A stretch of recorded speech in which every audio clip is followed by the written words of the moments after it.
சபை ஆராதனை ஒழுங்குகள். ஒவ்வொரு நாளும் அதிகாலை ஜெபம் காலை 5:30 மணி முதல் 6:30 மணி வரை. ஒவ்வொரு நாளும் ஆண்கள் ஜெப கூடுகை இரவு 9 மணி முதல் 10 மணி வரை. திங்கட்கிழமை ஆலோசனை நாள் காலை 9 மணி முதல் இரவு 9 மணி வரை. தனியாகவும் குடும்பமாகவும் ஆவிக்குரிய மற்றும் மருத்துவ ஆலோசனைகளை பெற்று ஜெபிக்க முன்பதிவு செய்யவும்.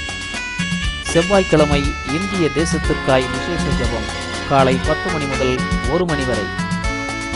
அபிஷேக ஜெபக்கூடுகை மாலை 6 மணி முதல் 8 மணி வரை. புதன்கிழமை கட்டுதல் கட்டவிழ்த்தல் ஜெபம் காலை 10 மணி முதல் 1 மணி வரை. குடும்ப ஆசீர்வாத கூட்டம் மாலை 6 மணி முதல் 8 மணி வரை. வியாழக்கிழமை பிள்ளைகளுக்காக விசேஷ ஜெபம் காலை 10 மணி முதல் 1 மணி வரை. திருமணம் நடக்கவும் குழந்தை பாக்கியம் உண்டாகவும் ஜெபம் மாலை 6 மணி முதல் 8 மணி வரை. வெள்ளிக்கிழமை விசேஷ உபவாச ஜெபம் காலை 10 மணி முதல் 1 மணி வரை. தொழில் ஆசீர்வாத கூட்டம் மாலை 6 மணி முதல் 8 மணி வரை. இரவு ஜெபம் இரவு 10 மணி முதல் 1 மணி வரை. சனிக்கிழமை சுகமளிக்கும் விடுதலை கூட்டம் காலை 10 மணி முதல் 1 மணி வரை. வேத பாடம் மாலை 6 மணி முதல் 8 மணி வரை. ஞாயிற்றுக்கிழமை முதலாம் ஆராதனை காலை 9 மணி முதல் 12 மணி வரை. இரண்டாம் ஆராதனை மாலை 6 மணி முதல் 8 மணி வரை. ஒவ்வொரு மாதமும் அமாவாசை இரவு ஜெபம் இரவு 10 மணி முதல் 1 மணி வரை. வாருங்கள், ஆசீர்வாதம் பெற்றுச் செல்லுங்கள். யாவரையும் அன்புடன் அழைக்கிறோம். இடம் BEM சபை, மங்கள் மால், தரைத்தளம், வாட்டர் டேங்க் எதிரில், பாளையங்கோட்டை பிரதான சாலை, தூத்துக்குடி. தொடர்புக்கு பாஸ்டர் டாக்டர் M. ராஜ்கன், தலைமை போதகர் BEM சபை, இயக்குனர் BEM மிஷனரி ஸ்தாபனம்.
கர்த்தருடைய பரிசுத்த நாமத்திற்கு மகிமை உண்டாவதாக. இந்த டிவி புரோகிராம் மூலம் உங்களை சந்திப்பதிலே மிகுந்த ஆனந்த சந்தோஷம் அடைகிறேன்.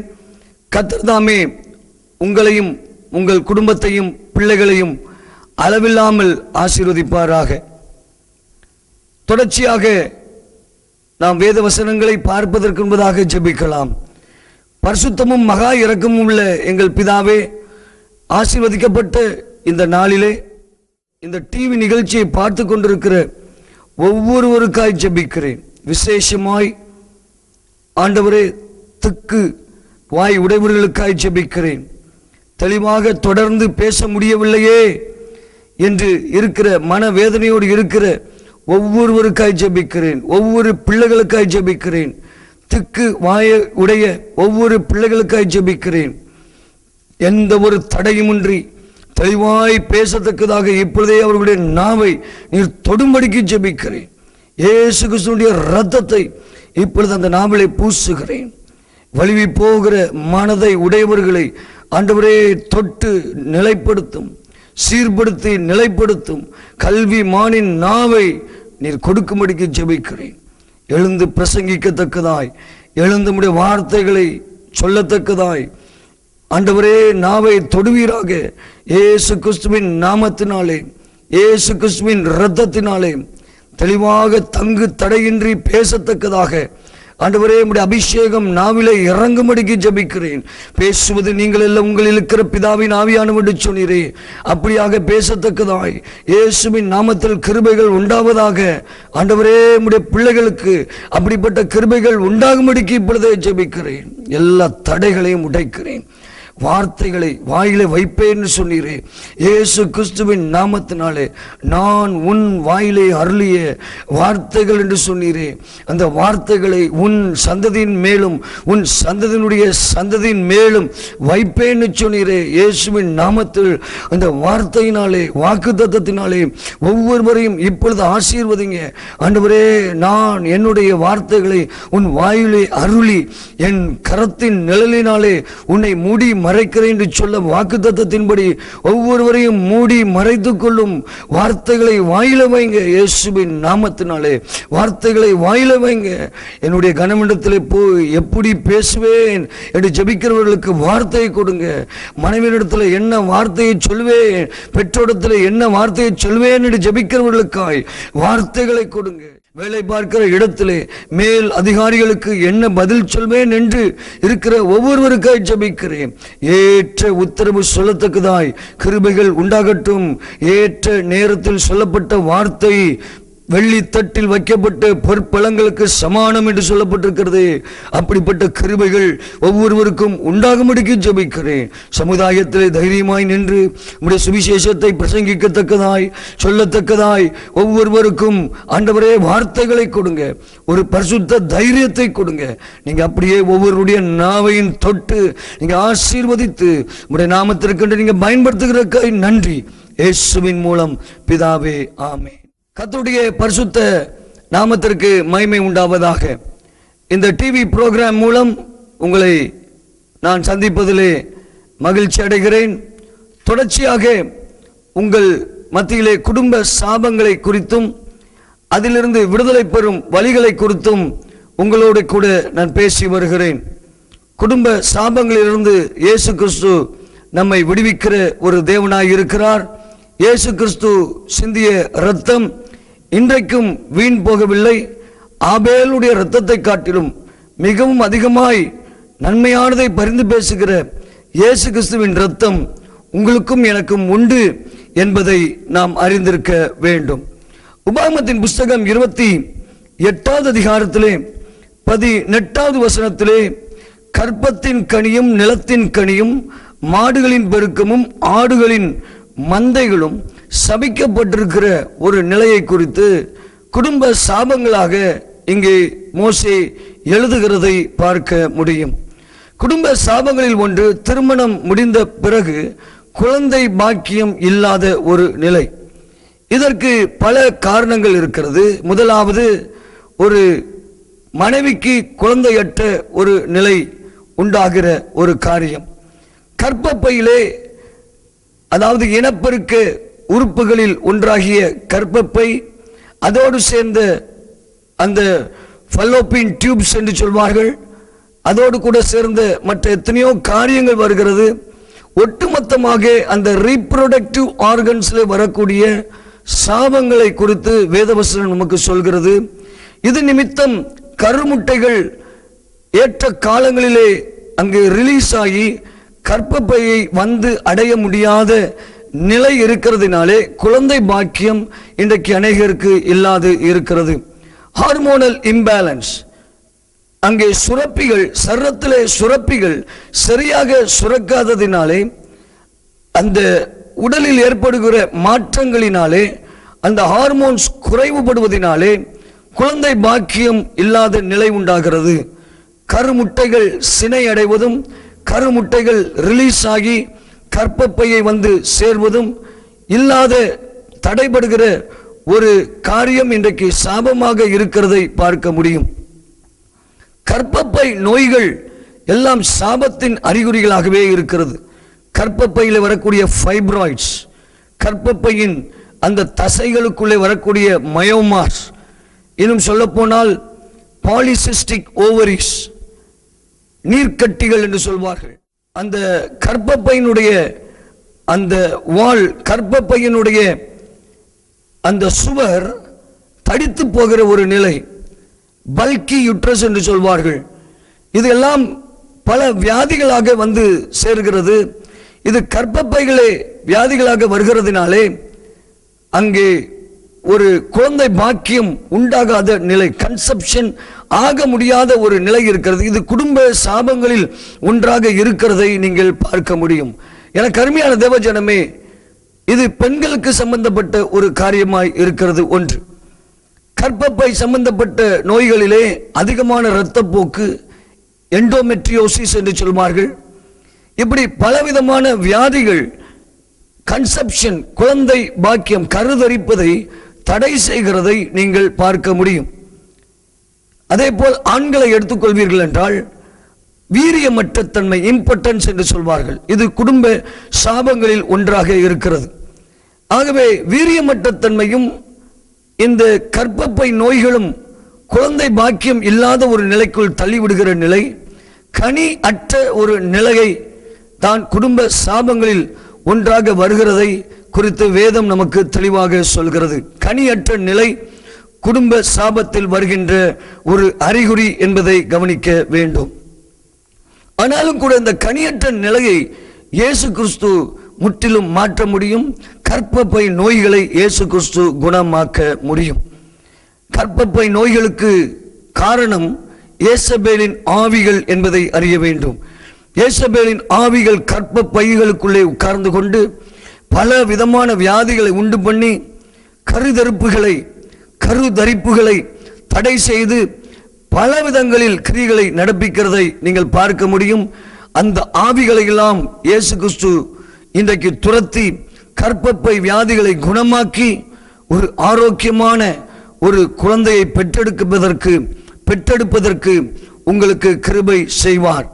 அப்படிப்பட்ட குழந்தை பாக்கியம் இல்லாதவர்கள் நீங்கள் குழந்தை பாக்கியத்தை பெறுவீர்கள் என்று இயேசு கிறிஸ்துவின் நாமத்தினாலே நான் சொல்கிறேன். நிச்சயமாய் உங்களுக்கு ஒரு அனுகூலம் உண்டாகியிருக்கும், ஒரு வெற்றியை இவ்விஷயத்திலே கட்டளையிடுவார். ஏனென்றால் தேவன் ஆபிரகாமினிடத்தில் பேசும்போது சந்ததிகளை குறித்தே பேசினார். விசுவாச மார்க்கத்தார் எவர்களோ அவர்கள் ஆபிரகாமினுடைய சந்ததியாராய் இருக்கிறார்கள் என்று சொல்லப்பட்டிருக்கிறது. என கருமையான தேவஜனமே, நாம் ஆபிரகாமினுடைய சந்ததிகள் என்றால் குழந்தை பாக்கியம் நிச்சயமாய் இருக்க வேண்டியது அவசியம். குழந்தை பாக்கியம் கனி என்பது கர்த்தரால் அருளப்படுகின்ற ஒன்று. குழந்தைகள் என்று சொல்லும்போது பிள்ளைகள் கர்த்தரால் வரும் சுதந்திரம் என்று வேதம் சொல்கிறது. பிள்ளைகள் கர்த்தரால் வரும் சுதந்திரம், கற்பத்தின் கனி அவரால் கிடைக்கும் பலன் என்று சொல்லப்பட்டிருக்கிறது. உன் பிள்ளைகள் கர்த்தரால் போதிக்கப்பட்டிருப்பார்கள், உன் பிள்ளைகளின் சமாதானம் பெரிதாயிருக்கிறது என்று சொல்லி வேதம் சொல்லுகிறதை பார்க்க முடியும். வேதம் சொல்லுகிறதை பார்க்க முடியும். எனக்கு அருமையான தேவஜனமே, பிள்ளைகளை குறித்து சந்ததிகளை குறித்து பேசும்போது நிச்சயமாய் ஒரு கர்த்தருடைய பிள்ளை குழந்தை இல்லாமல், பிள்ளைகள் இல்லாமல் குழந்தை பாக்கியம் இல்லாமல் இருக்க முடியாது. இயேசு கிறிஸ்துவின் நாமத்தினாலே நான் உங்களுக்காக வேண்டிக் கொள்ள விரும்புகிறேன். அதேபோல் இந்த 28:18 கர்ப்பத்தின் கனியும் என்று சொல்லப்பட்ட இடத்திலே யுட்ரஸ் மாத்திரமல்ல, பாடி என்ற ஒரு வார்த்தையும் உபயோகப்படுத்தப்பட்டிருக்கிறது. அது அப்டமன் என்ற வயிற்று பகுதியும் குறிக்கிறதாக இருக்கிறது.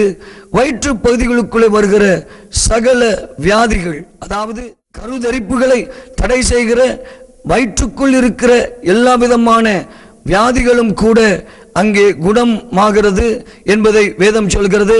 கற்ப பையில இருக்கிற வியாதிகள் மாத்திரமல்ல, அந்த வயிற்று பகுதியிலே இந்த கருதரிப்புகளுக்கு உதவி செய்கிற எந்த ஒரு உறுப்புகளிலும் இருக்கிற வியாதிகள் குடும்ப சாபங்களினால் உண்டாகிறது என்பதை நீங்கள் கவனிக்க வேண்டும். குடும்ப சாபங்களை கிறிஸ்து இயேசு சிலுவையிலே சுமந்து தீர்த்தார். நீங்கள் குழந்தை பாக்கியம் இல்லாமல் வாழ வேண்டிய அவசியம் இல்லை என்று நான் சொல்லுகிறேன். இயேசு கிறிஸ்துவின் நாமத்தினாலே அநேக பரிசுத்தவான்களை குழந்தைகளை கொடுத்து ஆசீர்வதித்த தேவன் நிச்சயமாய் உங்களை ஆசீர்வதிப்பார். ஆபிரகாமுக்கு ஒரு ஈசாக்கை கொடுத்தவர் நிச்சயம் உங்களுக்கு கொடுப்பார். அந்நாளுக்கு ஒரு சாமுவேலை கொடுத்தவர் உங்களுக்கு கொடுப்பார். வயதான அந்த எலிசபெத் சகரியா தம்பதிகளுக்கு யோவான் ஸ்நானகனை கொடுத்தவர் உங்களுக்கும் கொடுப்பார். இயேசு கிறிஸ்துவின் நாமத்தினாலே நான் உங்களுக்கு சொல்கிறேன், நீங்கள் கருதரித்து குழந்தையை பெற்று எடுப்பீர்கள் என்று. இதற்கு சம்பந்தப்பட்ட எந்த வியாதிகள் ஆனாலும் அந்த வியாதிகளை இயேசு இன்றைக்கு குணமாக்க போகிறார். கர்த்தருடைய நாமம் மகிமைப்படுவதாக.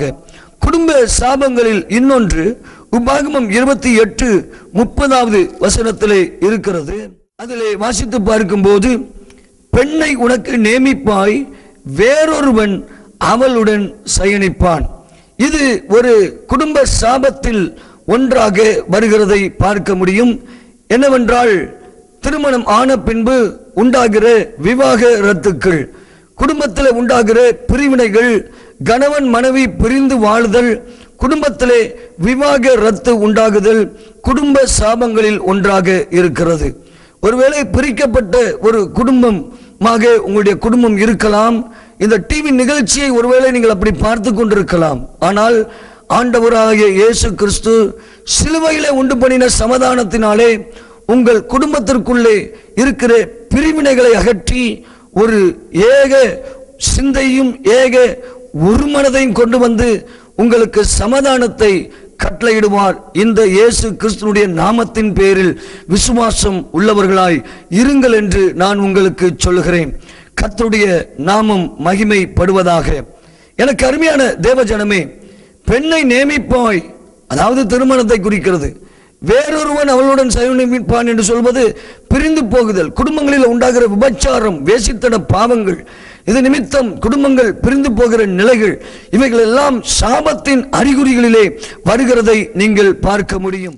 இப்பொழுது நாம் தலைகளை தாழ்த்தி ஜெபிக்க போகிறோம். என்னோடு கூட சேர்ந்து ஜெபிப்பீர்களா? பரிசுத்தமும் பரலோகத்தில் இருக்கிற எங்கள் பிதாவே, இந்த வேலைக்காக உமக்கு நன்றி செலுத்துகிறோம். இயேசு கிறிஸ்துவின் நாமத்தினாலே இப்பொழுது ஆண்டவரே, சாபத்திலே வாழ்ந்து கொண்டிருக்கிற ஒவ்வொரு குடும்பங்களுக்காக இப்பொழுது ஜெபிக்கிறேன்.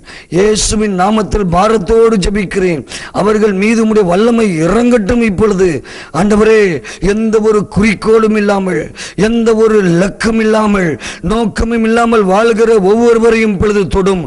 ஒரு ஆவிக்குரிய லக்குடையவர்களாய் இந்த உலகத்தில் தங்கள் வாழ்கிற வாழ்க்கைக்கு ஏற்ற ஆண்டவரே லக்குள்ளவர்களாய் வாழத்தக்கதாய் இயேசுவின் நாமத்தில் ஆசீர்வதிக்கிறேன். அவருடைய பொருளாதாரத்தை ஆசீர்வதிங்க. வேலை இல்லாதவர்களுக்கு வேலையை கொடுங்க. ஆண்டவரே, தொழில் இல்லாதவர்களுக்கு தொழிலை கொடுங்க. முதலீட்டு பணத்தை கொடுங்க. இயேசுவின் நாமத்தில் களஞ்சியங்கள் நிரம்பட்டும். கூடையிலும் மாப்பீசுகிற தொட்டியிலும் இருக்கிற சாபங்கள் நீங்கட்டும். களஞ்சியங்கள் ஆலைகள் திராட்சரசத்தினாலும் எண்ணெயினாலும் வழிந்து போடுவதாக. இயேசுவின் நாமத்தில் உம்முடைய பிள்ளைகளுக்கென்று உள்ள தானியங்கள், ஆகாரங்கள் அவர்களுக்கு வந்து இயேசுவின் நாமத்தில் சேர்வதாக. தடைப்பட்டு போன ஃபண்ட்ஸ், தடைப்பட்டு போன பணங்கள், செக்ஸ் இயேசுவின் நாமத்தில் திரும்ப வரும்படிக்கு கட்டளை கொடுக்கிறேன். இப்பொழுது இயேசு கிறிஸ்துவின் நாமத்தில் குடும்பங்கள் இப்பொழுது சமாதானமாய் வாழத்தக்கதாக ஜெபிக்கிறேன். குடும்பங்களுக்குள்ளே சமாதானங்கள் இறங்கட்டும் இயேசுவின் நாமத்தினாலே. ஓ, வீட்டிலே ஒரே சர்ச்சையோடு, ஆண்டவரே, சண்டைகளோடு, கலவரத்தோடு வாழ்ந்து கொண்டிருக்கிற ஒவ்வொரு குடும்பங்களுக்காக ஜெபிக்கிறேன். இப்பொழுது இயேசு கிறிஸ்துவின் நாமத்தினாலே கணவன் மனைவிக்கு இடையிலே ஒரு ஆண்டவரே அன்பின் அபிஷேகம் இறங்கி வரட்டும். கணவனையும் மனைவியும் அன்பின் கயிற்றினாலே இறுக கட்டும். பெற்றோரையும் பிள்ளைகளையும் அன்பின் கயிற்றினாலே இறுக கட்டும். சமாதானம் இறங்கி வரட்டும். பிரிவினை நாவிகளை இயேசுவின் நாமத்தில் வெளியே புறப்பட்டு போ என்று நான் கட்டளை கொடுக்கிறேன். பிரிவினை நாவிகள் போகும்படிக்கு இயேசுவின் நாமத்தில் கட்டளை கொடுக்கிறேன். விவாகரத்திற்கென்று ஆயத்தப்பட்டிருக்கிற குடும்பங்கள், ஆயத்தப்பட்டுக் கொண்டிருக்கிற குடும்பங்கள் இயேசுவின் நாமத்தினாலே விவாகரத்துக்கென்று ஆயத்தப்பட்டுக் கொண்டிருக்கிற ஒவ்வொரு குடும்பங்களும் இப்பொழுது இணைக்கப்படும்படிக்கு ஜெபிக்கிறேன். கோர்ட்ல வக்கீல் நோட்டீஸ் விட்டு குடும்பத்தில் பிரிந்து போக வேண்டும் முயற்சித்துக் கொண்டிருக்கிறவர்களை ஆண்டவரே தொடுவீராக. இப்பொழுது இணைத்து குடும்பமாக்கும் இயேசுவின் நாமத்தில். குழந்தை பாக்கியம் இல்லாதவர்களுக்கு குழந்தை பாக்கியத்தை கொடுங்க. எல்லா விதமான வியாதிகளும் சுகமாவதாக. இயேசபேலின் ஆவிகள் கற்பங்களை விட்டு புறப்பட்டு போகும்படிக்கு இயேசு கிறிஸ்துவின் நாமத்தினாலே நான் கட்டளை கொடுக்கிறேன். இப்பொழுது ஒவ்வொருவரையும் ஆசீர்வதிங்க, ஒவ்வொருவரையும் ஆசீர்வதிங்க. I release the power of the Holy Spirit in Jesus name. இயேசு கிறிஸ்துவின் நாமத்தினாலே கற்பங்களிலே இரத்தத்தை ஊற்றுகிறேன். ஒவ்வொருடைய கற்பங்களுக்குள்ளும் இருக்கிற இயேசபேலின் கட்டுகளை இப்பொழுதே முறிக்கிறேன். கிறிஸ்து இயேசுடைய இரத்தத்தினாலே முறிக்கிறேன். இயேசபேலின் ஆவிகள் கற்பத்தை விட்டு இயேசுவின் நாமத்தில் புறப்பட்டு போவதாக. இயேசுவின் நாமத்தினாலே போ என்று கட்டளை கொடுக்கிறேன். I heal the uteruses in Jesus name. I heal the bodies in Jesus name. இயேசுவின் நாமத்தில் குழந்தைகளை பெற்றெடுக்கத்தக்கதாக கற்பத்தை பலப்படுத்தும், சரீரத்தை பலப்படுத்தும். இயேசுவின் நாமத்தினாலே இந்த ஜெபங்களுக்கு நீங்க பதிலை கொடுக்கிறதுக்காய் நன்றி. உங்களுடைய நாமத்தை நீங்க மகிமைப்படுத்துகிறதுக்காய் நன்றி. தாழ்த்தி அர்ப்பணிக்கிறோம். துதி கன மகிமை உமக்கு இயேசு கிறிஸ்துவின் மூலம் ஜெபங்களும் பரிசுத்த பிதாவே. ஆமேன், ஆமேன். கர்த்தர் தாமே உங்களை ஆசீர்வதிப்பாராக. இந்த டிவி ப்ரோக்ராம் உங்களுக்கு ஆசீர்வாதமாய் இருந்திருக்கும் என்று நான் விசுவாசிக்கிறேன். உங்களுடைய சாட்சிகளை எங்களுக்கு எழுதி அனுப்புங்கள். கர்த்தர் தாமே உங்களை ஆசீர்வதிப்பாராக. ஆமேன். சபை ஆராதனை ஒழுங்குகள். ஒவ்வொரு நாளும் அதிகாலை ஜெபம் காலை 5:30 மணி முதல் 6:30 மணி வரை. ஒவ்வொரு நாளும் ஆண்கள் ஜெப கூடுகை இரவு 9 மணி முதல் 10 மணி வரை. திங்கட்கிழமை ஆலோசனை நாள் காலை 9 மணி முதல் இரவு 9 மணி வரை. தனியாகவும் குடும்பமாகவும் ஆவிக்குரிய மற்றும் மருத்துவ ஆலோசனைகளை பெற்று ஜெபிக்க முன்பதிவு செய்யவும். செவ்வாய்க்கிழமை இந்திய தேசத்திற்காய் விசேஷ ஜெபம் காலை 10 மணி முதல் 1 மணி வரை. அபிஷேக ஜெபக்கூடுகை மாலை 6 மணி முதல் 8 மணி வரை. புதன்கிழமை கட்டுதல் கட்டவிழ்த்தல் ஜெபம் காலை 10 மணி முதல் 1 மணி வரை. குடும்ப ஆசீர்வாத கூட்டம் மாலை 6 மணி முதல் 8 மணி வரை. வியாழக்கிழமை பிள்ளைகளுக்காக விசேஷ ஜெபம் காலை 10 மணி முதல் 1 மணி வரை. திருமணம் நடக்கவும் குழந்தை பாக்கியம் உண்டாகவும் ஜெபம் மாலை 6 மணி முதல் 8 மணி வரை. வெள்ளிக்கிழமை விசேஷ உபவாச ஜெபம் காலை 10 மணி முதல் 1 மணி வரை. தொழில் ஆசீர்வாத கூட்டம் மாலை 6 மணி முதல் 8 மணி வரை. இரவு ஜெபம் இரவு 10 மணி முதல் 1 மணி வரை. சனிக்கிழமை சுகமளிக்கும் விடுதலை கூட்டம் காலை 10 மணி முதல் 1 மணி வரை. வேத பாடம் மாலை 6 மணி முதல் 8 மணி வரை. ஞாயிற்றுக்கிழமை முதலாம் ஆராதனை காலை 9 மணி முதல் 12 மணி வரை. இரண்டாம் ஆராதனை மாலை 6 மணி முதல் 8 மணி வரை. ஒவ்வொரு மாதமும் அமாவாசை இரவு ஜெபம் இரவு 10 மணி முதல் 1 மணி வரை. வாருங்கள், ஆசீர்வாதம் பெற்றுச் செல்லுங்கள். யாவரையும் அன்புடன் அழைக்கிறோம். இடம் BEM சபை, மங்கள் மால், தரைத்தளம், வாட்டர் டேங்க் எதிரில், பாளையங்கோட்டை பிரதான சாலை, தூத்துக்குடி. தொடர்புக்கு பாஸ்டர் டாக்டர் M. ராஜ்கன், தலைமை போதகர் BEM சபை, இயக்குனர் BEM மிஷனரி ஸ்தாபனம்.